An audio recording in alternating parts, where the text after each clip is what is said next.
Assalamualaikum warahmatullahi wabarakatuh.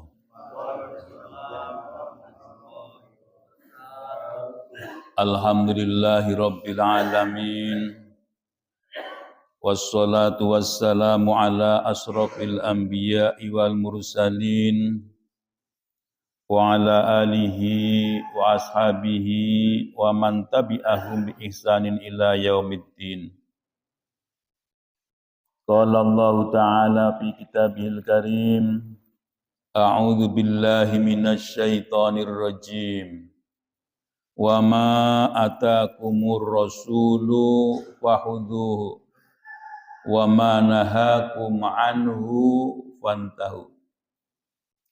Wa qala an-nabi sallallahu alaihi wasallam, inna asdaqal hadisi kitabullah wa khairul huda huda Muhammadin wa syarrul umuri muhdatsatun wa kullu muhdatsatin fid dini bid'ah wa kullu bid'atin dhalalah wa kullu dhalalatin finnar.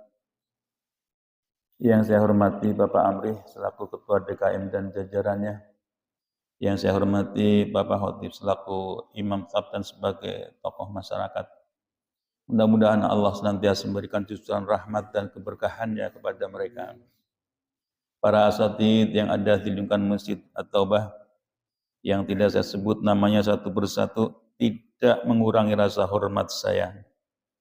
Jamaah, bapak-bapak yang ada di masjid, dan Bapak Ibu yang ada di rumah, mari kita panjatkan, mari kita tetapkan, tanamkan kepada diri kita yang selalu bersyukur dengan apa yang Allah berikan kepada kita, dan tanamkan pula kepada kita yang selalu husnudzon kepada Allah, karena itu termasuk akhlak kepada Allah. Salawat dan salam kami haturkan kepada junjungan Nabi Agung, Nabi besar Muhammad sallallahu alaihi wasallam, yang telah membina umatnya dengan penuh rasa kasih sayang, dan sudah barang tentu contoh-contoh yang patut kita ambil di dalam kehidupan sehari-hari, baik itu kehidupan pribadi, keluarga, organisasi, bahkan dalam berbangsa dan bernegara. Hadirin jamaah subuh yang berbahagia, sebelum kita mengkaji ayat-ayat Allah, mari kita baca surah Al-Fatihah, teruskan dengan ikrar dan doa belajar. Ala hadhihi niyyah wa likulli niyyatin shalihah. Al-Fatihah. A'udzu billahi minasy syaithanir rajim. Bismillahirrahmanirrahim. Alhamdulillahi rabbil alamin. Ar-Rahmanir Rahim. Maliki yaumiddin. Iyyaka na'budu wa iyyaka nasta'in. Ihdinas siratal mustaqim. Siratal ladzina an'amta 'alaihim ghairil maghdubi 'alaihim waladdallin. Amin. Raditu billahi rabba wa bil islami dina wa bi Muhammadin nabiyya wa rasula. Rabbi zidni ilma warzuqni fahma. Amin. Hadirin jamaah subuh yang berbahagia, ini kita ada dua yang dihadapkan kepada kita, Pak. Yang pertama, nanti saudara-saudara kita itu tanggal 25 Desember, hari Kamis, Pak ya, itu ada Natalan. Ini perlu saya ingatkan, ya, Natal itu bagi orang Nasrani memang peribadatan mereka. Kita tidak boleh mengganggu, tidak boleh kita itu menghalang-halangi mereka untuk melaksanakan ibadah mereka. Itulah yang disebut toleran, ya, tidak mengganggu, tidak menghalang-halangi, silahkan. Dan ini memang diperintahkan oleh Al-Quran, lakum dinukum waliyadi. Jadi ini pokoknya, dasarnya. Jangan ikut-ikutan orang yang ngajak ibadah bersama, jangan. Walaupun dia orang terpandang, ya, walaupun dia orang terpandang. Siapapun kalau ngajak beribadah bersama itu tidak dibenarkan. Jadi ibadah dalam Islam itu banyak bentuknya. Kayak umpamanya salam, absus salam, tebarkan salam, itu ibadah. Bahkan salam itu kalau melihat ayat Al-Quran, itu idza huyyitum bi tahiyyatin fahayyu bi ahsana minha. Apabila kalian dihormati oleh orang lain, maka balaslah yang lebih sempurna, bi ahsana minha. Jadi kalau ada sesama muslim memanjatkan salam, assalamualaikum, terus kita menjawabnya waalaikumsalam warahmatullah. Kalau saudara kita memanjatkan salam, assalamualaikum warahmatullah, dijawab waalaikumsalam warahmatullahi wabarakatuh. Itu adabnya orang Islam, itu seperti itu. Nah ini, makanya salam itu dikategorikan ibadah karena memang diperintahkan oleh Al-Quran, dan Nabi pun menyatakan absus salam, tebarkanlah salam. Ya, jadi kalau kita terhadap orang non-Islam, itu juga ada tata caranya. Jadi Rasulullah itu ketika menjawab, ini asalnya ada orang yang bertanya kepada Aisyah. Aisyah, bagaimana ketika kita menjawab ada orang non-Islam yang memberikan salam kepadaku? Kata Aisyah gini, Waalaikumsalam gitu. Jadi ketika orang non-Islam itu menyatakan Assalamualaikum, Waalaikumsalam, itu celakalah engkau gitu jawabannya. Jadi orang non-Islam pengertiannya mendoakan, tetapi kita malah membalas dengan tidak baik. Itu tidak diperkenankan. Jadi tetap atas engkau celaka, itu nggak boleh. Seperti apa? Kata Rasul. Nah, karena dia nggak puas, dia datang kepada Rasul. Ya Rasul, apakah benar kalau ada orang non-Islam memberikan salam kepada kita, terus saya menjawab, Waalaikumsalam? Jangan. Ya, jangan. Cukup, Waalaikum, gitu aja. Waalaikum itu artinya tetap engkau pada pendirianmu. Kira-kira seperti itu. Waalaikum, itu aja. Inilah ajaran Islam. Kalau ada pejabat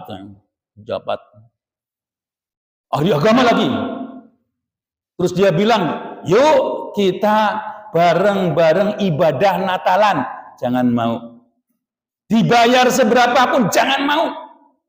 Karena beribadah bersama-sama itu tidak ada runtutannya. Jadi kalau ibadah itu begini Pak, kita mengakui keberadaan mereka, ya. Mengakui keberadaan, ya. Membenarkan itu tidak dibenarkan. Kalau menyatakan selamat, kan kalau selamat itu kan berarti tidak ada halangan, tidak ada rentangan, tidak ada yang menyalahkan. Nah, kalau kita bilang selamat, itu kategorinya ibadah. Jadi menyatakan selamat kepada mereka, itu artinya setuju. Kita bisa jadi nanti ikut-ikutan. Nah, ini yang tidak dibenarkan. Jadi kalau di dalam agama itu ada sesuatu yang bisa dijadikan sebagai simbol peribadatan. Ya, simbol peribadatan. Baik dalam agama Nasrani ataupun dalam agama Islam itu ada simbol-simbol peribadatan. Ka'bah itu sebagai simbol peribadatan pemersatu, ya, pemersatu. Bukan untuk disembah, bukan, pemersatu, ya. Jadi pemersatu umat, arahnya ke sana semua. Ya. Jadi ada di dalam agama Nasrani itu, ketika orang itu beribadah, Pak, itu ketika acara-acara di sana itu ada roti, ya, roti, terus ada anggur. Nah, roti itu dinisbatkan kepada daging Yesus. Ya, daging Yesus. Terus anggur merah, yang anak-anak kita suka minum itu ya. Alhamdulillah Pak RW cekatan. Jadi cekatan, kasih simbol-simbol dilarang. Ya walaupun itu nanti diangkat bisa. Tapi sudah ada simbol ya, ada simbol-simbol dilarang, alhamdulillah cekatan. Jadi aman, udah mau tahun baru, kalau dibiarkan anggur merah bisa nyanyi. Nah ini, ya, jadi alhamdulillah ya cekatan, jadi apa itu bisa diatasi, tidak sampai ada huru-hara. Nah ini, ya jadi ada hal-hal yang dinyatakan sebagai ibadah. Ada kisah Pak, orang itu selamat gara-gara lalat. Orang itu masuk neraka gara-gara lalat. Apa kisahnya? Jadi di suatu perkumpulan, nah di situ kalau orang masuk ke situ harus mengorbankan sesuatu.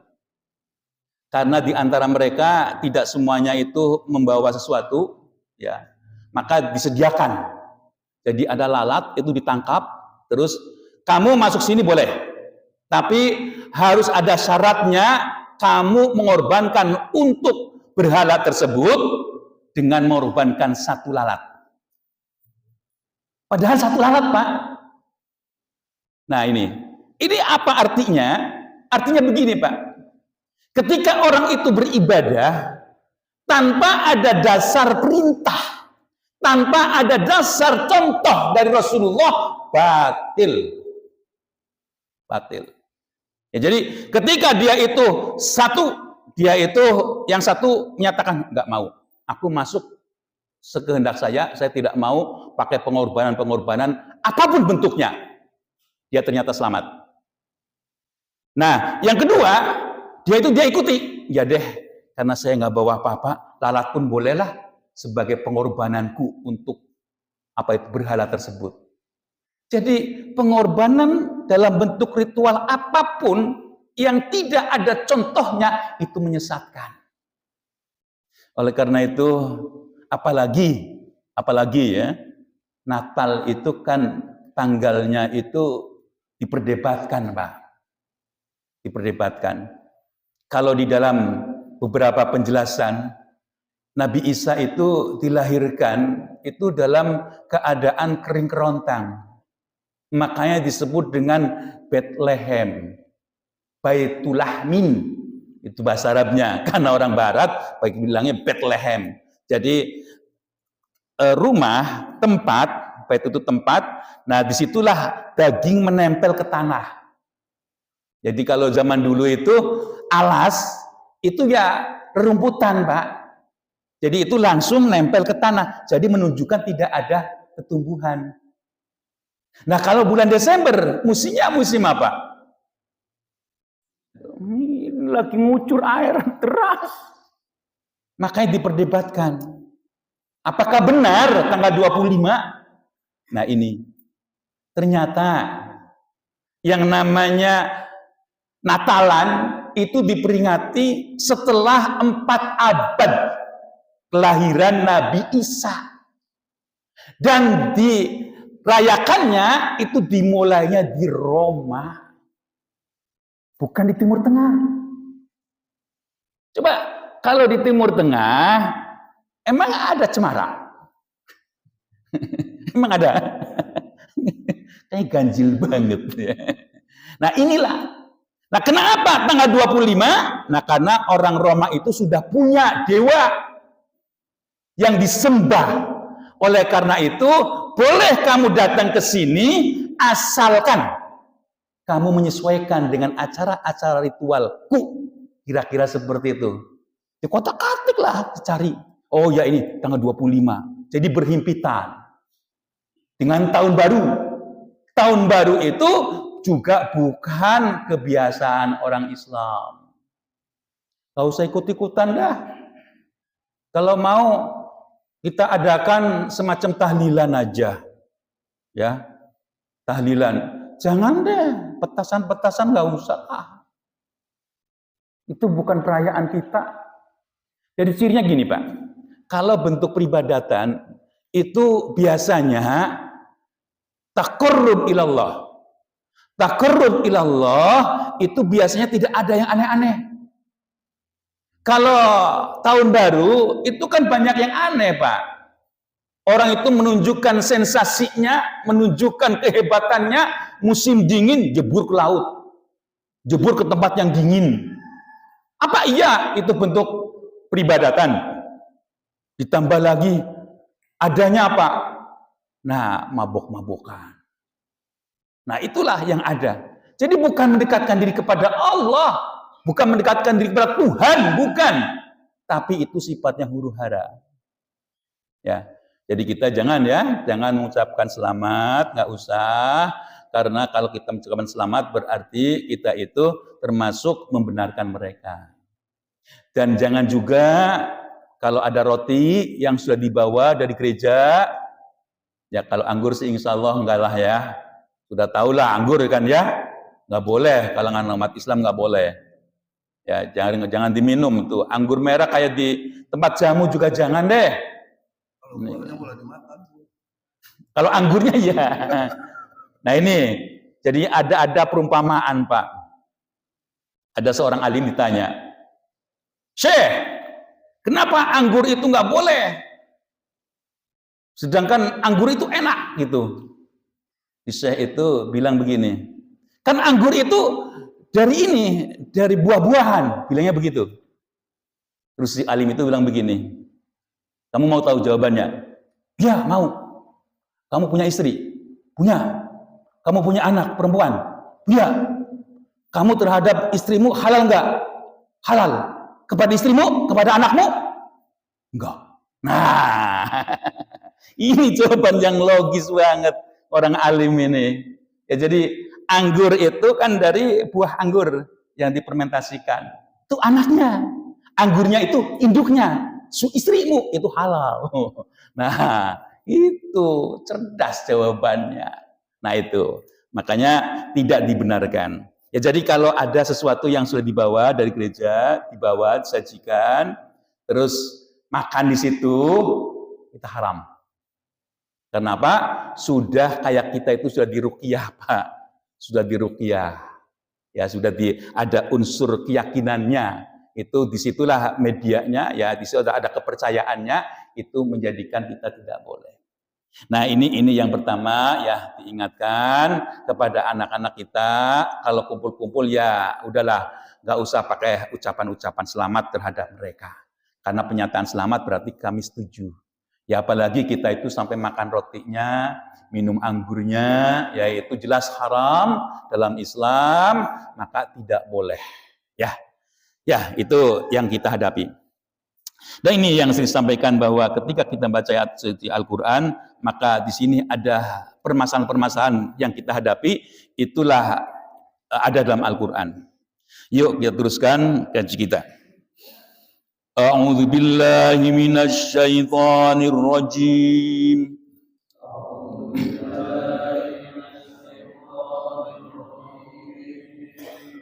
Bismillahirrahmanirrahim.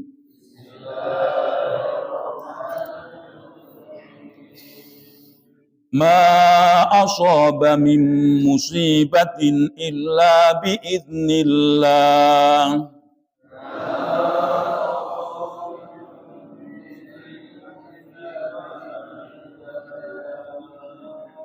Wa man yu'min billahi yahdi qalbah.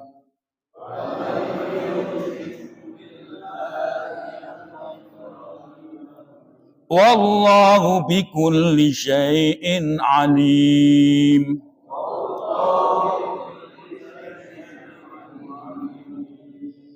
Wa ati'u Allah wa ati'u Rasul.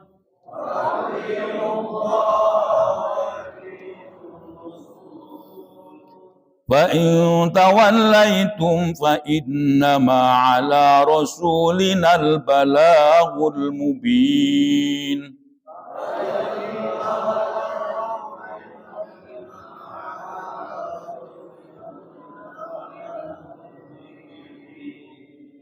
Allahu la ilaha illahu.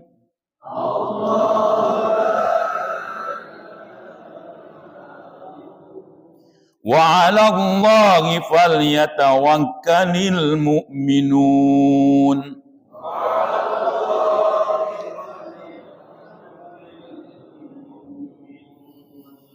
Ya ayyuhalladzina amanu inna min azwajikum wa auladikum aduwwa.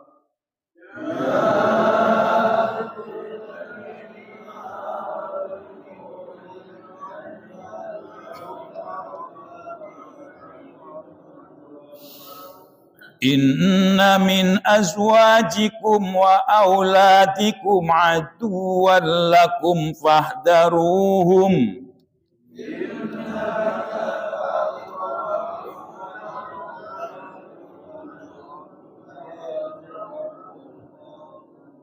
Wa in ta'fu wa tasfa'u wa taghfiru fa innallaha ghafurur rahim.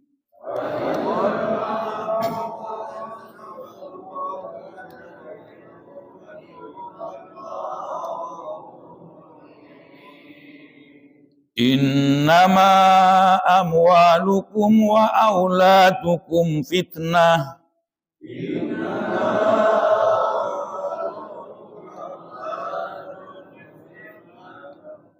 Wallahu indahu ajrun azim.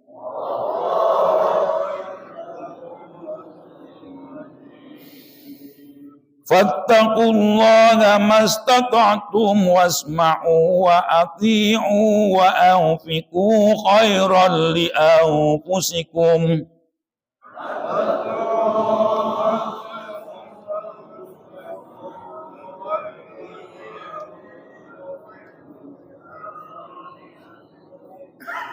Wa man yuqa shuhha nafsihi fa ulaika humul muflihun.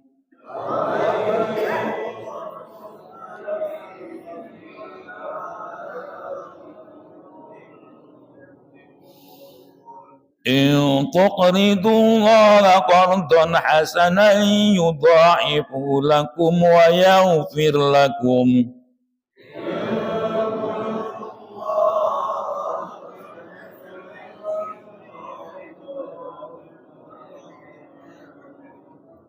Wallahu syakurun halim.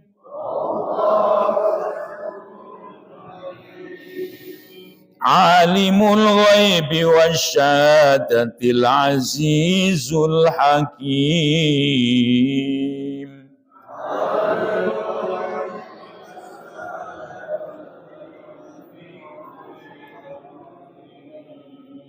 Sadaqallahul azim.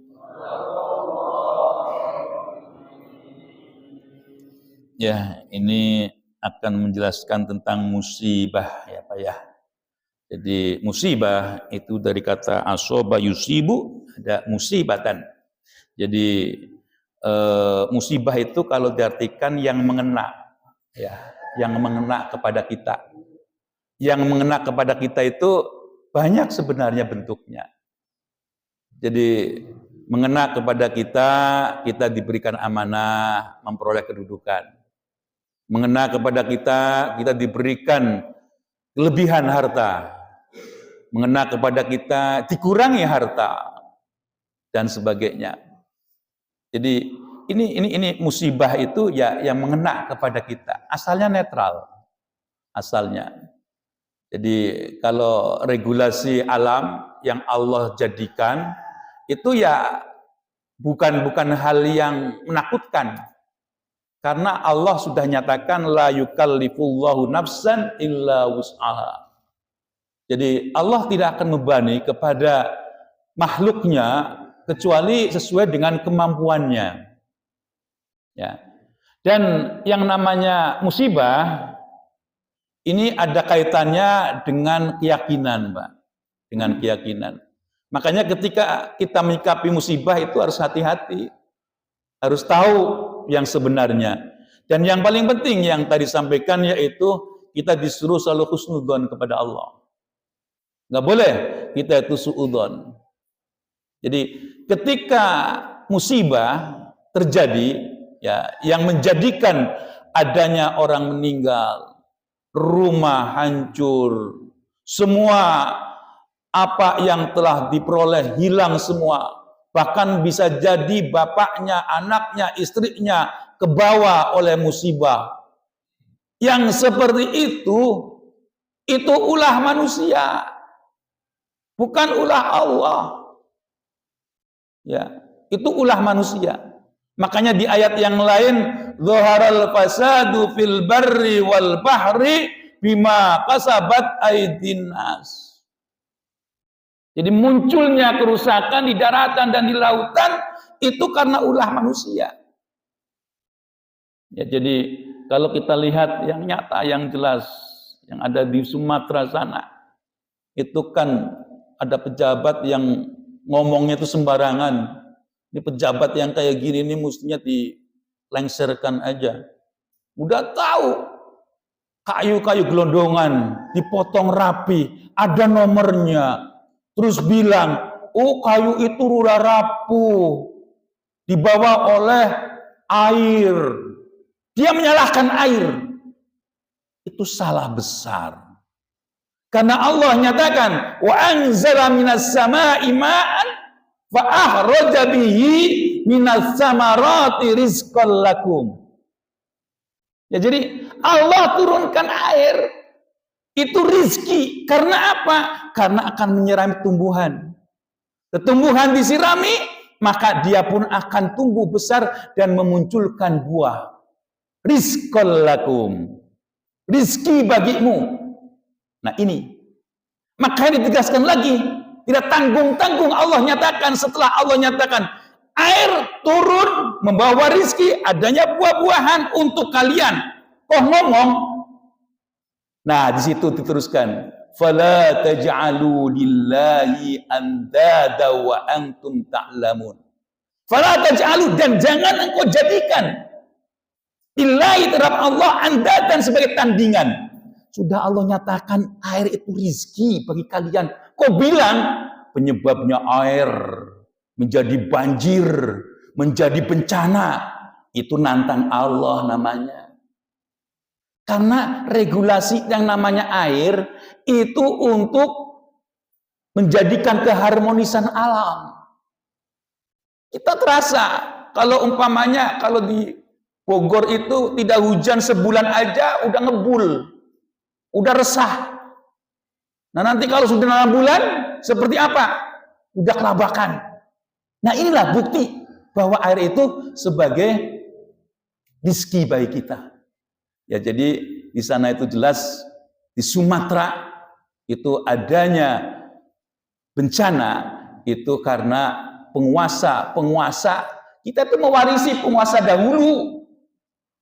Ya kayak nanti di akhirat ya karena kita di dunia itu buat baik. Kalau di akhirat itu nanti apa ya? Ada orang yang selalu panen terus gitu. Buah-buahan panen terus. Nanti ada yang tanya, itu orang di dunianya apa ya? Oh, ternyata di dunia suka sedekah. Dan ada beberapa, Pak. Kalau orang suka sedekah, itu biasanya Allah tunjukkan nantinya. Di beberapa daerah, orang yang sudah meninggal bertahun-tahun, puluhan tahun, itu masih utuh. Jadi bahkan ada yang 40 tahun, 30 tahun, terus dipindahkan, masih utuh, Pak. Kainnya masih utuh. Terus jasadnya masih berseri-seri. Ketika ditelusuri, ini orang waktu hidupnya seperti apa sih? Oh, suka bersedekah. Maka Allah abadikan. Karena di dunia dia memperhatikan orang, memperhatikan sesamanya, di akhirat diperhatikan oleh Allah, dipelihara. Ini kalau para nabi itu jelas. Nabi itu kan memang diutus oleh Allah untuk berdakwah, yaitu basiro wa nadhiro, memberikan kabar gembira kepada umatnya, memberikan peringatan, itu terus, maka Allah abadikan. Para nabi itu nggak ada yang jasadnya dimakan tanah, nggak ada. Para nabi itu utuh jasadnya. Makanya Rasulullah itu pernah mau diambil jasadnya oleh orang barat. Itu pernah. Oleh orang Syiah juga pernah mau diambil. Ini kisah ini benar nyata. Kalau orang barat itu sengaja dia tuh ngegali terowongan di dekat hotel. Nah disitulah dia diberikan apa itu kabar orang soleh bahwa makam Nabi itu ada yang mengganggu. Dan itu benar, ketahuan. Nah ini, hadirin jamaah subuh yang berbahagia. Jadi semua sudah terjadi. Ya, sudah terjadi. Yang meninggal jelas mereka itu syahid, ya. Yang mereka yang meninggal yang karena bencana itu syahid kalau dia itu muslim yang kena bencana. Nah, tinggal yang hidup. Yang hidup itu yang buat ulah. Sebenarnya kalau yang buat ulah itu dia mengakui dan dia dikenakan denda sebagaimana mestinya, dia bertobat, Allah terima tobatnya. Tapi kalau dia tidak mau mengakui dan dia mengelak, azab Allah akan turun. Apalagi kalau penguasa yang mempunyai wewenang kau membiarkan, azab Allah berikutnya akan turun. Jadi musibah itu tidak hanya musibah itu, akan turun musibah yang lain kalau tidak ditegakkan. Nah ini, jadi kalau harus ini yang punya kuasa yang tertinggi itu ya presiden itu harus bisa menangani mereka yang membuat pembalakan apa itu kayu-kayu yang ada di gunung, dan termasuk penggalian apa itu yang ada di perut bumi kita, hentikan, nggak boleh diteruskan.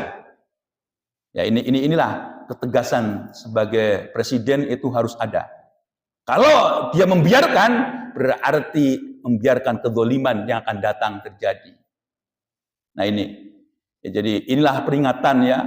Ini jarang orang Islam itu menyatakan ini Al-Quran, ini keyakinan kita, ini way of life kita. Itu nggak ada kayaknya. Mereka itu sudah pragmatis. Ya, pragmatis itu udah ukurnya duniawi aja. Nah ini yang berbahaya itu ini. Kalau tidak ada yang mengingatkan. Hadirin jamaah subuh yang berbahagia. Jadi di atas mereka yang buat ulah, penguasa dan pengusaha yang nakal, yang di tengah yaitu orang yang kena, insya Allah mereka itu yang mati dalam keadaan syahid.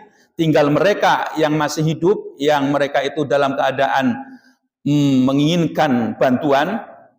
Ini ada kaidah fikih Pak yang nyatakan gini, tab'ul mafasid muqaddamun ala jalbil masalih. Tab'ul mafasid itu artinya menolak kerusakan itu diutamakan, ala jalbil masalih ketimbang kita itu nyari kebaikan. Nah contohnya gini Pak, ada rumah kebakaran, Bapak mau Jumatan, pilih yang mana? Menolong orang yang kebakaran atau kita Jumatan?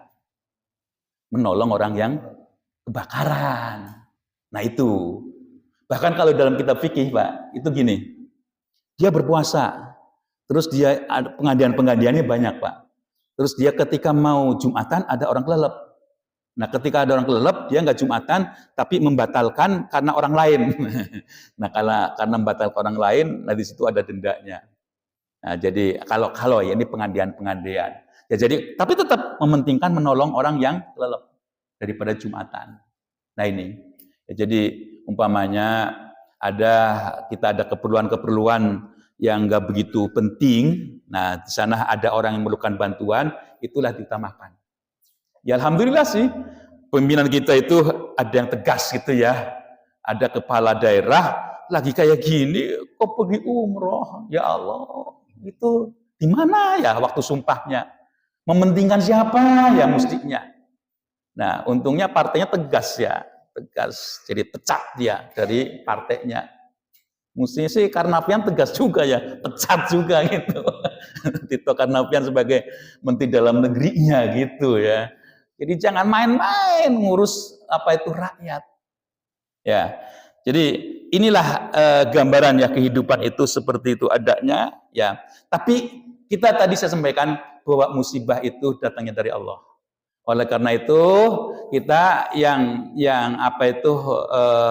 terkena harus sabar. Kalau orang yang tidak terkena harus membantu gitu. Ya kita pakainya beginilah Pak ya. Kalau pakai perumpamaan itu, kalau yang kena musibah kita seperti apa? Kira-kira seperti itu. Ya gampangnya gini aja lah. Kalau tidak mau dicubit, jangan nyubit gitu ya. Jadi kalau pengen jangan kena bencana, ya kita bersedekahlah. Semampunya, sebisanya. Ya, sebisanya. Ya, tetap kita kewajiban kepada keluarga iya, ada yang disisihkan untuk yang ada di sana. Ya. Ma asoba min musibatin illa biidnillah. Ma sesuatu. Ma tidak ada. Ini ma itu artinya ada yang ada ma pertanyaan, ada ma yang linafyi ya. Ma asoba tidak ada musibah, tidak ada yang mengena min musibatin dari musibah illa biidznillah, kecuali dengan izin Allah. Wa may yu'min billah yahdi qalbah. Dan siapa yang beriman kepada Allah, maka Allah akan berikan petunjuk kepada hati mereka, hati dia. Wallahu bikulli syai'in Allah, wallahu bikulli syai'in alim, dan Allah dengan segala sesuatu itu maha mengetahui. Oleh karena itu apa? Wa atiullaha wa atiur rasul. Ikutilah Allah dan ikutilah Rasul. Fa in tawallaitum fa innama, kalaulah kalian itu berpaling, Fa inna ma'ala rasulinal balaghul mubin. Bahwa sungguhnya para utusanku itu hanya menyampaikan. Ya, jadi musibah itu adalah Allah yang menetapkan. Dan kalau kita itu beriman, yakin bahwa musibah itu datangnya dari Allah, maka kita akan diberikan petunjuk oleh Allah pada hati kita. Ya, jadi janganlah kita itu terus-terusan membenci kepada orang yang membuat ulah, itu ya jangan gitu ya. Atau kita tidak ada rasa empati, itu juga jangan. Karena itulah kalau kita itu percaya itu semuanya dari Allah, semuanya itu ujian. Baik yang terkena ataupun yang tidak kena, itu semuanya adalah ujian. Ya, jadi mereka yang terkena jelas sebagai ujian dari Allah, ya. Kita pun sebagai ujian, ada nggak rasa empati kita kepada mereka? Ya, ini penting sekali. Ya, kalau kita itu ada rasa empati kepada mereka, maka itulah termasuk orang yang beriman. Nah, ketika menyikapi ini semua, disuruh taat kepada Allah. Taat kepada Allah, tadi bahwa musibah datang dari Allah, kita mohonkan kepada Allah agar segala sesuatu yang menimpanya itu sebagai pembelajaran bagi mereka yang telah buat salah, cepat-cepatlah bertaubat. Dan bagi mereka yang kena musibah, maka disuruh untuk sabar. Sudah barang tentu, ketika ada musibah, kita juga mengambil contoh yang dicontohkan oleh Rasul. Ya, memang orang itu ketika menyikapi musibah itu beraneka ragam ya Pak ya. Beraneka ragam.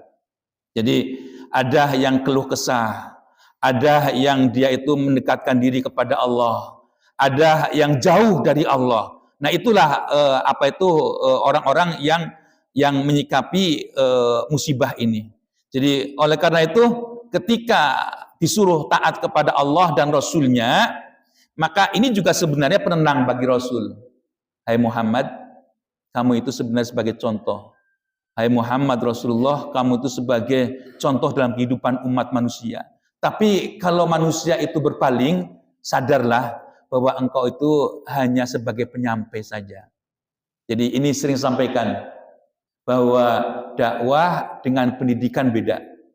Ini kadang-kadang ada orang yang bilang, itu kan ada kiainya, itu kan ada ustadznya, kok orang lingkungannya seperti itu? Kalau saya ditanya seperti itu, tanyakan aja itu, ngaji enggak? Kalau yang saya tanya, ya itu kan lingkungan RW ini, ya ngaji enggak? Nah, kalau saya. Tapi ada hal yang lain. Jadi tugas sebagai dai itu hanya mengajak. Mengajak itu kalau mau. Kalau nggak mau, nggak boleh marah. Kalau sebagai dai melihat ada orang yang tidak mau, oh ini lahan ibadah. Jangan bosan. Ya, jangan bosan. Jadi unsurnya itu tidak ada pemaksaan, tidak ada pencetakan, nggak ada. Kalau guru, enggak. Tanya ke Pak Wawan. Beliau sebagai kepala sekolah merancang, ini anak jadi ini, kelas ini, pinter ini, gitu. Kalau dakwah, datang, mendengarkan, dilaksanakan, alhamdulillah, itu dapat hidayah. Loh, kalau disuruh ngaji, nggak mau datang, ya nggak apa-apa, suruh lagi aja. Nggak datang, belum dapat hidayah. Jadi ada dimensi lain. Dimensi lain itu adalah wewenang Allah. Itulah kalau dakwah. Ustadz Anggi jadi guru juga demikian. Ngajar anak-anak. Ini anakku supaya nurut gimana ya gitu. Dikasih PR kok nggak dikerjakan. Nah, umpamanya. Nah, ini beda.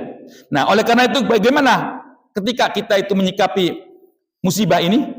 Allahu la ilaha illahu wa 'alallahi falyatawakkalul mu'minun. Nah, ini. Jadi Allahu la ilaha illahu. Ingatlah bahwa Dia Allah, tidak Tuhan selain Dia. Wa 'alallahi falyatawakkalul mu'minun, dan terhadap Allah, hanya kepada Allah, maka bertawakallah hai orang-orang yang beriman. Tawakal itu Pak, ada 3 bentuk Pak. Ada kayak 3 bentuk, 3 cara. Yang pertama, tawakal itu, kalau tawakal itu kan kalau diartikan bersandar ya Pak ya. Bersandar. Jadi kalau orang itu bersandar kepada pejabat, nah itu tawakal kepada pejabat. Pejabat lengser, hilang. Terus kalau dia itu tawakal kepada orang tertentu lah yang mempunyai wewenang, sudah nggak punya wewenang, dia lengser. Jadi tawakal itu dia memasrahkan diri kepada suatu yang diyakininya bahwa dia itu bisa menanganinya. Nah ini.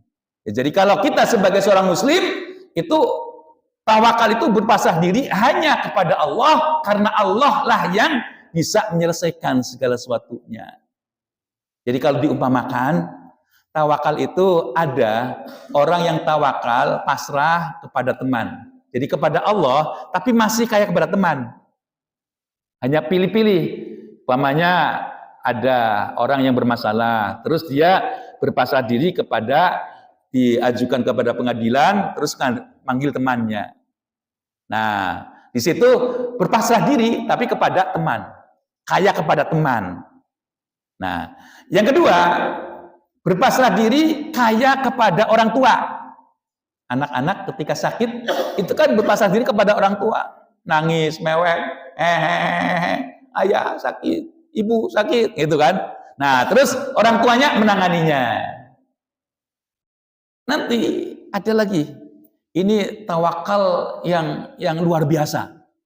Jadi tawakal yang luar biasa itu kayak murid sufi. Ya. Kayak murid sufi itu kalau diumpamakan adalah orang sakit, Pak.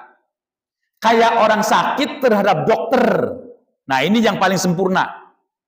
Ya. Kalau kepada teman yang tadi kepada pengacara itu kan ada was-was. Ini menjawabnya bener enggak ya? Ini, nah itu masih ada was-was. Pasrah sih pasrah, tapi masih ada was-wasan. Nanti berbeda kepada orang tua, ada rasa percaya diri. Masa iya orang tua akan mencelakakan. Kayak, nah itu. Jadi ada, tapi nggak kayak kepada teman. Pasrahannya kepada orang tua. Jadi orang tua mempunyai rasa tanggung jawab. Berbeda dengan orang yang sakit kepada dokter.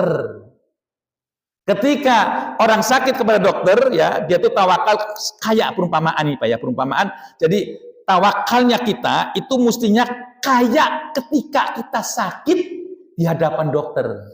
Periksa, nurut, buka kan?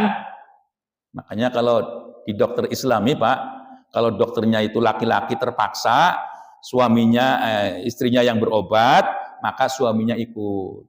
Ya, jadi disuruh seperti itu kalau dokter Islami. Jangan umpamanya beda jenis terus dibiarkan, jangan, ikuti. Jadi tambah lagi kalau ada omongan apa gitu ya, apa-apa yang harus tinggalkan, apa-apa yang harus dikerjakan, itu kan ada nasihat. Nah, disitulah orang yang sakit itu mendengarkan apa yang dinasihati oleh dokter. Nah ini, jadi tawakal yang paling tinggi yaitu ketika perumpamaan kita lagi sakit di hadapan dokter. Ini makan obat ya 3 kali, jangan 2 kali. Jam sekian, habis makan, sebelum makan, dan sebagainya. Nurut. Nah itulah tawakal yang sempurna, itu laksana ketika kita sakit di hadapan dokter. Ya ayyuhalladzina amanu, hai orang-orang yang beriman, inna min azwajikum, bahwa sungguhnya dari pasangan kalian, wa auladikum, dan anak-anak kalian, aduan, itu sebagai musuh, lakum bagimu, fahdharuhum, maka waspada. Wa in ta'fu wa tasfahu wa taghfiru fa innallaha ghafurur rahim. Walaupun demikian, sebagai pasangan, bisa jadi suami, bisa jadi istri, atau anak, itu sebagai musuh, kalaulah kalian itu mengampuni. Ya. Jadi berlapang dada, maka Allah Maha Pengampun. Inilah yang di awal kajian saya sampaikan, asbabun nuzul dari ayat ini, surah ini, yaitu berkaitan orang yang berhijrah. Ya, orang yang berhijrah. Orang yang berhijrah itu dari Makkah ke Madinah. Nah, di sana dia kadang-kadang ada yang berbeda. Istri dengan suami berbeda akidah, berbeda kepercayaan.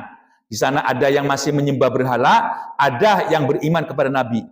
Nah, di antara mereka ada yang mau hijrah. Berat sekali kalau dia sebagai laki-laki, ya Allah ya Robbi, itu pasanganku sayangnya banget gitu, susah mau meninggalkan. Ini godaan. Terus begitu juga si perempuan, ya Allah ya Robbi, apa iya aku sudah punya anak, punya cucu, harus meninggalkan suami untuk mengikuti Nabi. Begitu juga anak yang dibesarkan oleh orang tua. Ya Allah, ya Tuhan, ya Allah ya. Ya Tuhan, ya Allah, apakah aku harus meninggalkan bapak dan ibuku untuk hijrah kepada Rasul? Nah ini, ujian itu berat sekali. Orang-orang yang mau hijrah. Dan perlu diketahui, ayat Al-Quran itu qadim, baqa, tidak berubah. Jadi perintah hijrah itu tetap. Ya walaupun dinyatakan hijrah ba'da fathi Makkah tertutup. Jadi hijrah secara harfiah dari Makkah ke Madinah setelah Makkah ditaklukkan itu tertutup. Hijrah maknawi. Yang belum mau, belum berjamaah, ayo berjamaah. Nah itu hijrah, perubahan. Yang belum ngaji, ayo ngaji. Nah itu hijrah, berubah. Nah itulah yang dimaksud dengan hijrah. Jadi mereka itu sangat sulit ya, sangat ujiannya luar biasa ya karena harus menghadapi tantangan-tantangan yang sudah didekatkan oleh Tuhan. Nah, inilah ujian bagi mereka yang mau berhijrah. Tapi diingatkan, kalau kamu memberikan ampunan kepada mereka sehingga mereka itu masuk Islam ya, dan disitulah Allah itu juga Maha Pengampun. Nah, ini innama amwalukum wa auladukum fitnah. Ya, jadi cobaan ya. Ya, jadi amwal, hartamu, anakmu itu ujian bagimu. Wallahu indahu ajrun adim, dan Allah di sisinya ada pahala yang agung. Ya, fitnah itu sebenarnya untuk orang yang beriman, Pak ya. Ujian ya, kalau dimaknakan ujian itu sebagai orang yang beriman. Nanti ada fitnah yang sebagai musuh juga ada, yaitu anak-anak yang bandel gitu ya. Punya anak disuruh sholat nggak mau, disuruh belajar nggak mau. Nah itu aduun. Nanti ada beberapa penjelasan tentang fitnah ini. Fattaqullaha mastata'tum, maka takwalah kepada Allah semampu kalian. Wasma'u, dan dengarkanlah. Wa ati'u, dan ikuti. Wa anfiqu khairal li anfusikum, dan berinfaklah yang terbaik bagimu. Wa may yuqashuha nafsihi fa ulaika humul muflihun. Dan siapa yang dibalikan dia itu menjadi orang yang pemurah dari bakhil, faulaika humul muflihun, merekalah orang-orang yang beruntung. In tuqridullah qardan hasanan yudha'ibhu lakum wa yaghfir lakum. Kalaulah kalian itu memberikan hutang dengan hutang yang baik, maka Allah akan berikan imbalan dan ampunan bagimu. Wallahu syakurun halim, dan Allah Maha mensyukuri dan Maha halus penyantun. Alimul ghaibi wasyahadah, yang mengetahui yang gaib, yang tidak kelihatan, dan yang nyata. Al-Azizul Hakim, dan yang maha perkasa dan bijaksana. Nah itulah Allah Subhanahu wa Ta'ala. Kita menghadapi musibah disuruh tawakal ya, karena itu termasuk adab ya, termasuk akhlak kepada Allah ya. Jadi kita tidak boleh menyalahkan Allah ya, karena kehendak Allah itu ada kehendak yang terbaik untuk kita. Ya ayuhan nabiyyu idza talaqtumun nisa wallahu a'lam bissawab. Itulah yang dapat sampaikan di pagi hari ini. Sudah barang tentu yang benar datangnya dari Allah, yang salah dari saya semata. Billahi taufiq hidayah wal 'afwu minkum. Wassalamualaikum warahmatullahi wabarakatuh.